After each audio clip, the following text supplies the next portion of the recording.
Dear students, हम start करने जा रहे हैं first year physics.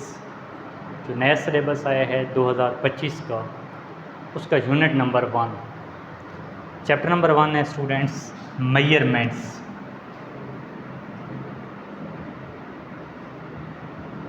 Measurements unit का नाम है और इसका पहला टॉपिक जो है चैप्टर नंबर 1 मेजरमेंट्स, और इसका पहला टॉपिक है फिज़िकल क्वांटिटीज़। टॉपिक नंबर 1.1 और टॉपिक इसका है फिज़िकल क्वांटिटीज़।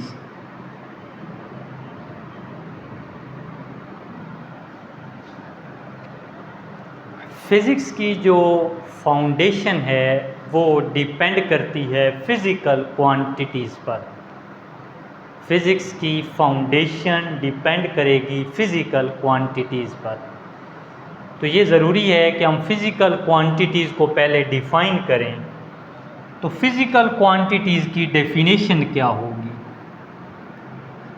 फ़िज़िकल क्वांटिटीज़,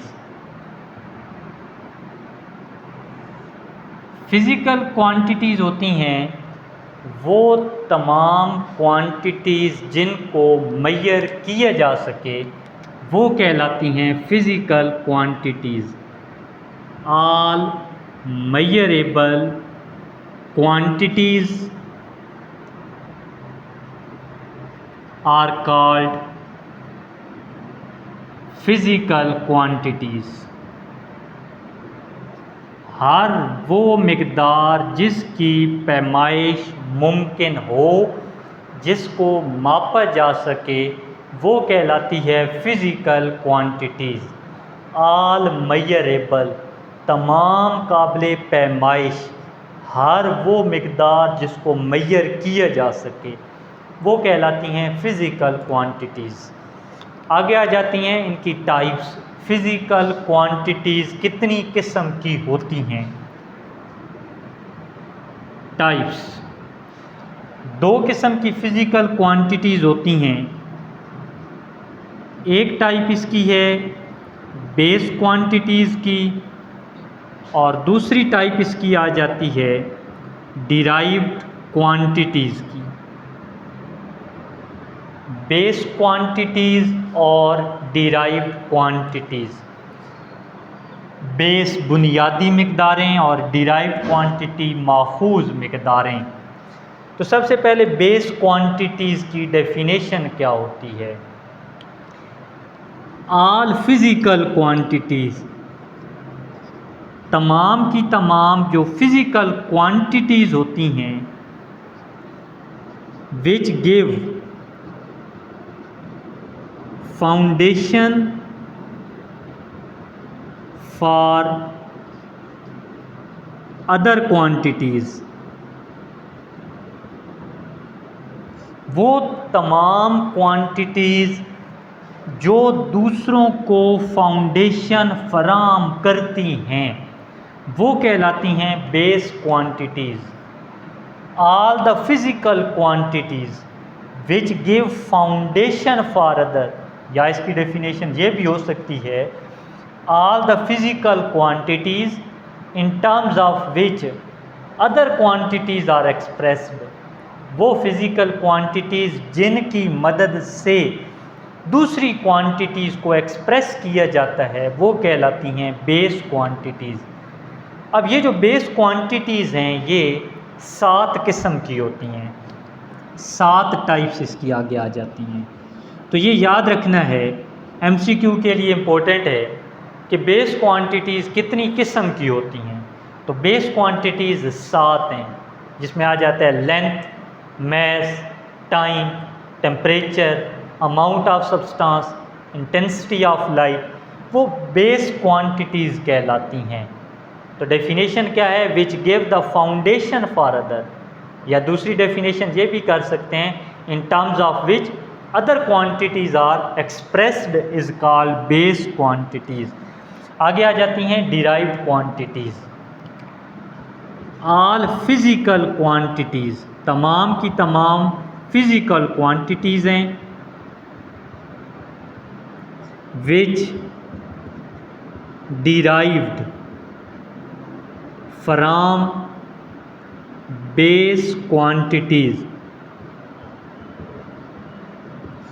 ऐसी फिज़िकल क्वांटिटीज़ हैं जो डिराइव की जाती हैं बेस क्वांटिटीज़ से, तो वो कहलाती हैं डिराइव्ड क्वांटिटीज़। या दूसरी डेफिनेशन हो सकती है all the physical quantities which are expressed in terms of base quantities, जिनको हम एक्सप्रेस कर सकते हैं बेस क्वांटिटीज़ की मदद से, वो कहलाती हैं डिराइव्ड क्वांटिटीज़।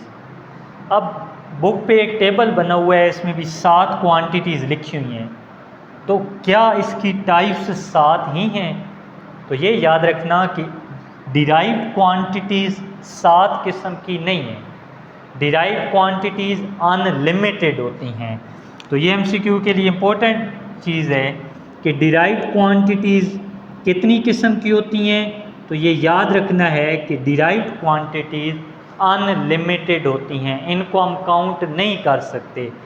कहाँ से आती हैं? बेस क्वांटिटीज़ से ली जाती हैं, और जब ये बेस क्वांटिटीज़ से ली जाती हैं तो बेस क्वांटिटीज़ हैं 7। अब वो या मल्टीप्लाई हो रही होंगी आपस में या डिवाइड हो रही होंगी, उनसे हम हासिल करेंगे डिराइव्ड क्वांटिटीज़। और ये डिराइव्ड क्वांटिटीज़ कितनी होंगी? अनलिमिटेड होंगी, ये काउंट नहीं की जा सकती। बेस 7 और डिराइव्ड अनलिमिटेड। ये डेफिनेशन आ गई है बेस क्वांटिटीज़ की और डिराइव्ड क्वांटिटीज़ की।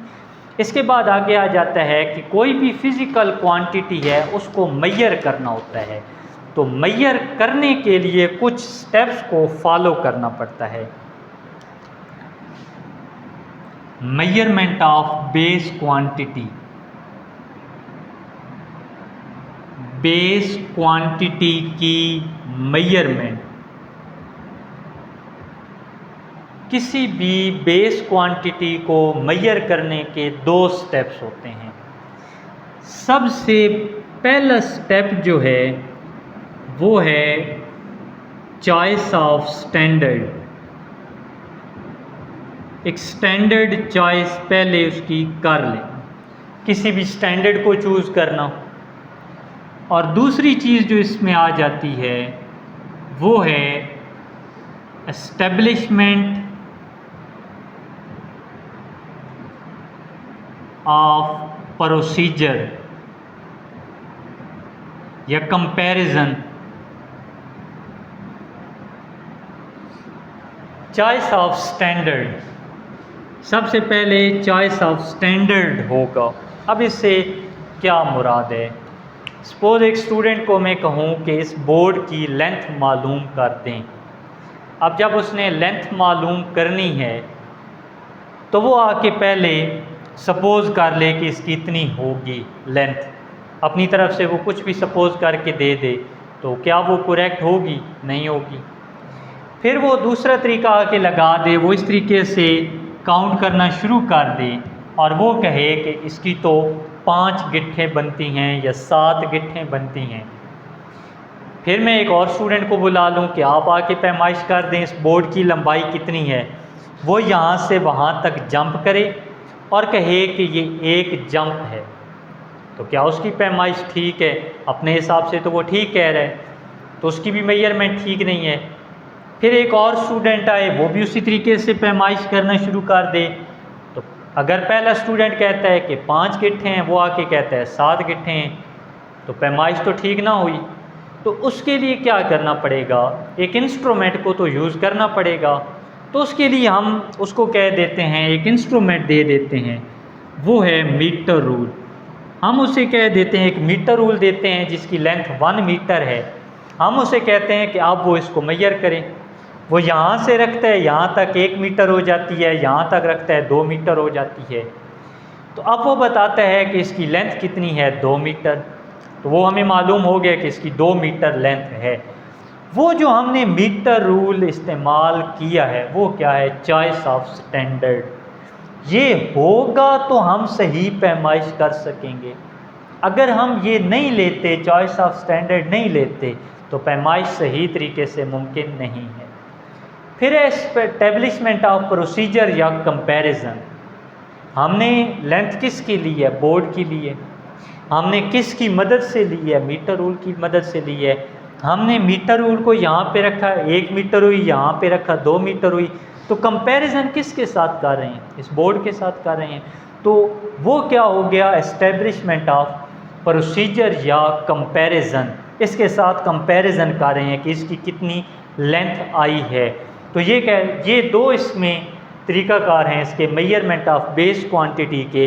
किसी भी बेस क्वांटिटी को मेजर करना होगा तो उसको मेजर करने के ये 2 स्टेप्स हैं। यहाँ तक आप लोगों का पहला टॉपिक कंप्लीट हो गया।